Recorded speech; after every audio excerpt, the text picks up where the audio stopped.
আসসালামু আলাইকুম প্রিয় দর্শক, দর্শকের কথা অনুষ্ঠানে আপনাদের সকলকে আমন্ত্রণ জানাচ্ছি। বাংলাদেশে হিন্দু মারার একটা নতুন ষড়যন্ত্র শুরু হয়েছে। আমি জানি না আপনারা অনেকেই সচেতন কিনা না এই বিষয়টাতে। খুব সুকৌশলে একটা নতুন ষড়যন্ত্র পাকিয়ে উঠছে এবং সেই ষড়যন্ত্র নিয়ে যদি আপনাদের কোনো ধরনের সন্দেহ থাকে তাহলে আমি আপনাদেরকে অনুরোধ করব, একটা হ্যাশট্যাগ আছে টিএমডি, টিএমডিতে ক্লিক করে দেখতে পারেন। এই মুহূর্তে ফেসবুকে 2,26,000 টিএমডি হ্যাশট্যাগ আছে। টিএমডি মানে হচ্ছে টোটাল মালাউন ডেথ, মানে সম্পূর্ণভাবে নিশ্চিত করে ফেলা হবে মালাউনদেরকে, তার মানে হচ্ছে হিন্দু সম্প্রদায়কে। এই কাজটা খুব সুকৌশলে করা হচ্ছে এবং প্রপাগান্ডা প্রচারণাকে খুব সফটলি এগিয়ে নিয়ে যাওয়া হচ্ছে। প্রিয় দর্শক, আপনারা অনেকেই জানেন যারা রাজনীতি নিয়ে পড়াশোনা করেন বা সচেতন আছেন যে যখনই কোথাও একটা সরকার টোটালি ফেল করে তার প্রথম কাজটা হয় দেশের ভিতরে একটা দাঙ্গা হাঙ্গামা লাগিয়ে দেওয়া।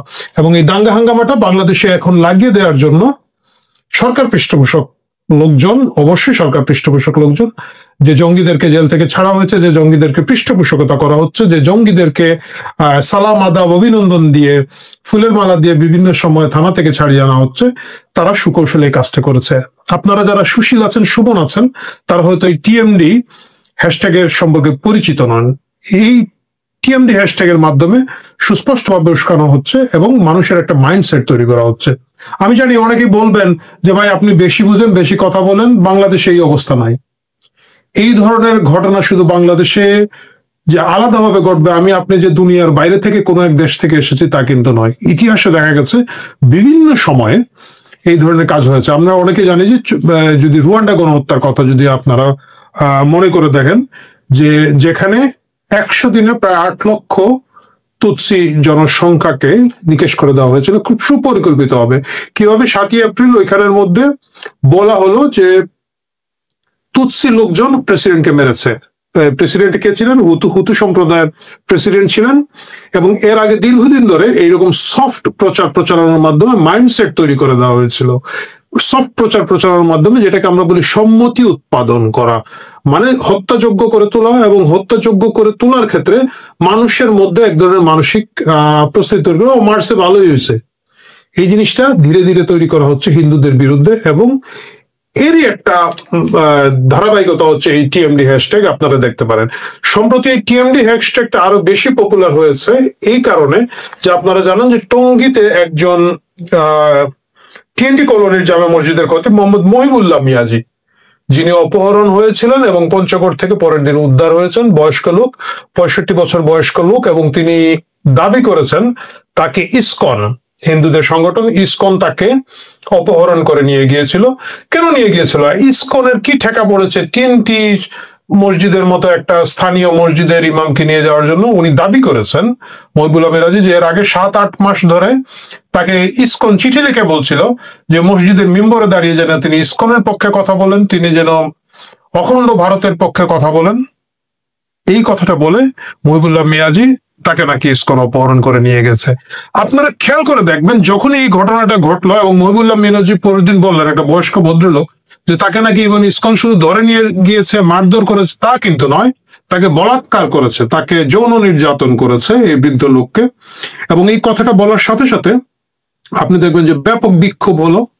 এই বিক্ষোভগুলো হচ্ছে এবং সেই বিক্ষোভ থেকে প্রকাশ্যে হিন্দুদেরকে হত্যা করা লাগবে, হিন্দুদেরকে মারা লাগবে। হিন্দু বলা হচ্ছে না, বলা হচ্ছে ইসকন। কিন্তু আমি আপনি জানি যে ইসকন বলে আলাদা কোনো হিন্দুকে খুঁজে পাওয়া যাবে না যখন মারা শুরু হবে। এই প্রচার প্রচারণা শুরু হলো। আমরা দেখলাম প্রকাশ্যে একটা বন্দুক নিয়ে জনসভার মধ্যে দোলানো হচ্ছে, এবং পরবর্তীতে যখন মানে গণপ্রেসারে তাকে গ্রেফতার করা হলো, বলা হলো যে খেলনার বন্দুক ছিল, মানে একটা বৃদ্ধ বুড়া লোক খেলনা বন্দুক নিয়ে নাকি মিছিল মিটিং করছিল, এই কথাটা বলা হলো। এখন দর্শক আপনারা খেয়াল করে দেখবেন যে এই ঘটনা যেটা ঘটেছে মহিবুল্লাহ মিয়াজির সাথে, এটা কারা করেছে, কি করেছে সেটা আমরা জানি না। এবং আমরা যদি সেই খতিবের কথা বিশ্বাসও করে ফেলি, আমি জানি না, কিন্তু ধরেন আমরা বিশ্বাসী করে ফেললাম, ইসকন বায়তুল মুকাররমের খতিবকে বাদ দিয়ে বা ঢাকা শহরের বড় বড় মসজিদের খতিবদেরকে বাদ দিয়ে, গুলশান আজাদ মসজিদের খতিবকে বাদ দিয়ে, বা ধানমন্ডির বড় মসজিদের খতিবকে বাদ দিয়ে টঙ্গীর মতো একটা জায়গার টিএনটি, সাধারণত টিএনটি কলোনি গুলাতে বা যে কোনো কলোনির মসজিদ গুলা খুব ছোট, আমি জানি না টঙ্গীর মসজিদটা কি অবস্থা, বাট এইসব ছোট মসজিদের খতিব 7 মাস ধরে চিঠি লিখবে, কেন টেলিফোন করলো না, দেখা করলো না, 7 মাস ধরে চিঠি লিখে তাকে শুধু বলেছে ইসকনের পক্ষে কথা বলার জন্য। ইসকনের পক্ষে টঙ্গীর TNT মসজিদের খতিব সাহেব কথা বলায় না বলায় ইসকনের কি লাভ হবে, ক্ষতি হবে? কিন্তু এই প্রচারণাটা তৈরি করে রাখা হচ্ছে, এবং এই তৈরি করার পরে পরবর্তীতে যে জিনিসটা হতে পারে আরো বিভিন্ন ছোট ছোট মসজিদে, কারণ বড় মসজিদের বড় সেট থাকে, তারা বিচার বুদ্ধি বেশি থাকে, দেখা গেল হয়তো আরো 50টা 100টা 150টা মসজিদের মধ্যে এই ধরনের ভুয়া চিঠি পাঠানো হবে। আমি জানি না সে চিঠি কারা পাঠাবেন, হয়তো সেই খতিবদেরকে অপহরণ করা হবে, এবং এক সময় স্পার্কটা হতেই পারে। আপনারা এখনো যারা ভুরুকুচকে বলছেন যে এটা অবিশ্বাস্য ব্যাপার, এটা খুব খারাপ ঘটনা, আপনারা দেখবেন যে অনেকগুলা ঘটনা ঘটছে ইসকনের নামে। হিন্দু বিদ্বেষকে নিয়ে সোশ্যাল মিডিয়া শুধু TMD হ্যাশট্যাগ দেওয়া হচ্ছে তা না, ইউটিউবে বিভিন্ন ভিডিও করা হচ্ছে। শুধু তাই নয়, মেইন স্ট্রিম মিডিয়ায় এই জিনিসগুলা উস্কানি দেওয়া হচ্ছে। আমি দেখলাম যে একটা টেলিভিশন চ্যানেল তারাও কিন্তু বলছে যে প্রেমের ফাঁদে ফেলে হিন্দু যুবকরা মুসলিম নারীদের উপরে বিভিন্ন অ্যাডভান্টেজ নিচ্ছে, এবং এই প্রচারণার মাধ্যমে একটা মাইন্ডসেট এই জাতি গোষ্ঠীর তৈরি করে দেওয়া হচ্ছে। যখন একটা ক্লিক তৈরি হবে তখন যাতে একটা বড় আকারে জেনোসাইড বা গণহত্যার জায়গাটা যেতে পারে। এই ঘটনাগুলো যে এখানেই শুধু হয়েছে তাই না, এই ধরনের বিভিন্ন প্রপাগান্ডা করে বিভিন্ন জায়গায় হয়েছে। আপনি যদি দেখেন আর্মেনিয়ান গণহত্যার কথা যদি বলেন, ইউক্রেনে বলেন, কম্বোডিয়া বলেন, ইন্দোনেশিয়া বলেন, দারফুরে বলেন, বা আমাদের পাশে আপনি যদি রোহিঙ্গা জনগোষ্ঠীর কথাটা বলেন, আপনারা দেখবেন যে ওইখানে বুদ্ধিস্টরা একই কাজ করেছে রোহিঙ্গা মুসলিমদের উপরে। আস্তে ধীরে এমন ভাবে তৈরি করা হয় যে মনে হয় সব সমস্যার জন্য একটা সংখ্যালঘু গোষ্ঠী দায়ী, এবং এই কাজটা করা হয় যখন সরকার টোটালি ফেল করে। আমাদের দেশে সেই লক্ষণ দেখা দিয়েছে, বিশেষ করে আগামী নির্বাচনটা যাতে ঠিক মতো না হয় এই বিষয়ে অনেকেই খুশি না। যারা সরকারে আছেন ফাও খেয়ে বেড়াচ্ছেন, যারা বিভিন্ন মন্ত্রণালয়ের দখল নিয়েছেন, বিশ্ববিদ্যালয়গুলোর দখল নিয়েছেন, বিভিন্ন রাষ্ট্রের সংস্থাগুলোতে যারা প্রশাসক বসাচ্ছেন, আপন ভাই, খালাতো ভাই, ফুফাতো ভাই, দুলাভাই, এই ধরনের লোকজন যারা বিভিন্ন পুলিশের বড় বড় পদে রিটায়ারমেন্ট থেকে নিয়ে আসছেন, সচিব পদে যারা রিটায়ার্ড থেকে তাদের দুলাভাই হোক আর খালু হোক নিয়ে আসছেন, তারা চায় না যে খুব দ্রুত একটা নির্বাচন হোক, একটা গণতান্ত্রিক প্রসেসের মধ্য দিয়ে একটা পলিটিক্যাল পার্টি ক্ষমতায় আসুক, সেটা যেই হোক। এবং তারা শান্ত হবে না, তারা থামবে না নির্বাচন বানচালের এবং দেশকে অশান্তির জায়গায় অস্থিতিশীল করার জন্য নানামুখী ষড়যন্ত্র তৈরি হবে। আপনারা অনেকে দেখেছেন যে আজকে বনলতা ট্রেন থেকে সেনাবাহিনী উদ্ধার করেছে কিছু অস্ত্র।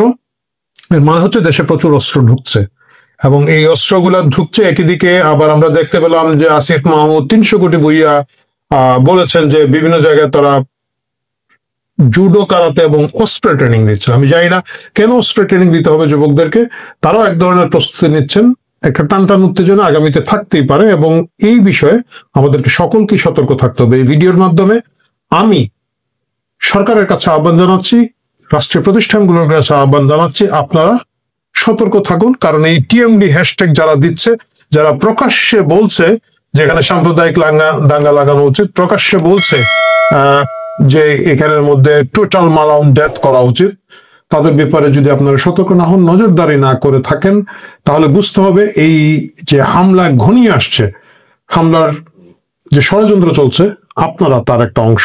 অন্তত আমি নিজে বিশ্বাস করি যে আপনারা নিজেদের ব্যর্থতা ঢাকার জন্য যদি এই সাম্প্রদায়িক দাঙ্গা লাগিয়ে ফেলার কোনো চেষ্টা করে থাকেন, সেটা খুব একটা অবাক হওয়ার বিষয় থাকবে না। প্রিয় দর্শক, সাবধান থাকুন। প্রিয় দর্শক, উচ্চকণ্ঠ থাকুন। প্রিয় দর্শক, দিস ইজ আওয়ার কান্ট্রি। নিজের দেশ রিক্লেম করুন, কথা বলুন এবং ভালো থাকুন।